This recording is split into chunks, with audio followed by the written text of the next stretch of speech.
All right. Well, we've got just one little brief topic I want to touch on, and that is the prevalence of ransomware and the use of cryptology. And we see this situation and this type of a tool or attack being peddled on the Darknet. And Dan, I just want to ask you, tell us a little bit about how those situations, one, are sold and marketed, and two, what it actually even means and how it's deployed.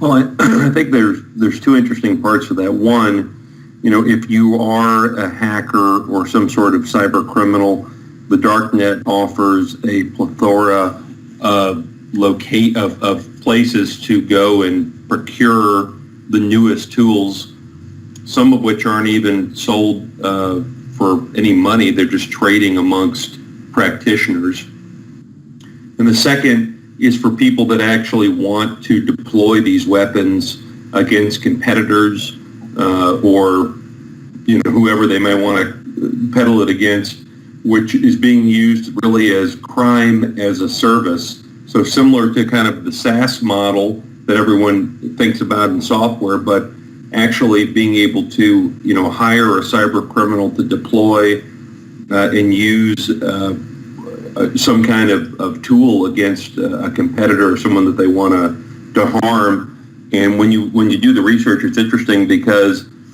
the different service providers try to compete for that business by saying, they take a piece of the stolen loot, they don't take a piece of the stolen loot, they give you a sample of this crypto locker, maybe they have some sort of unique differentiating product in the crypto locker that's new. So they're marketing and trying to get people's attention just like you would any other software. So my comment to people listening is this is a lot more common than what you think.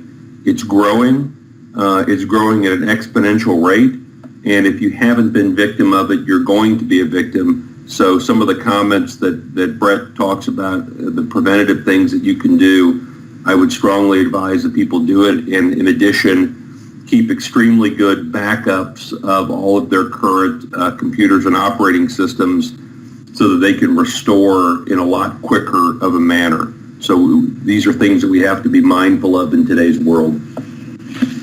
Great. Thanks, Dan. And certainly a point to mention here is when you as an organization are attempting to mitigate or determine what happened in the aftermath of any sort of an incident, don't forget you need to use a certified forensic examiner, and depending on the state that you're in, that person might also need to be a licensed private investigator, as you are required to be in the state of Texas and a wide variety of states. So keep that in mind, that when you're doing your cleanup or your mop up after the fact, that you use people who are appropriately licensed to do the job. All right. Well, with that, that'll come to the end of McCann Cyber Investigations Podcast Volume 2. I thank our guests, Dan and Brett, for joining me, and we'll see you again next month. Have a happy and safe holidays.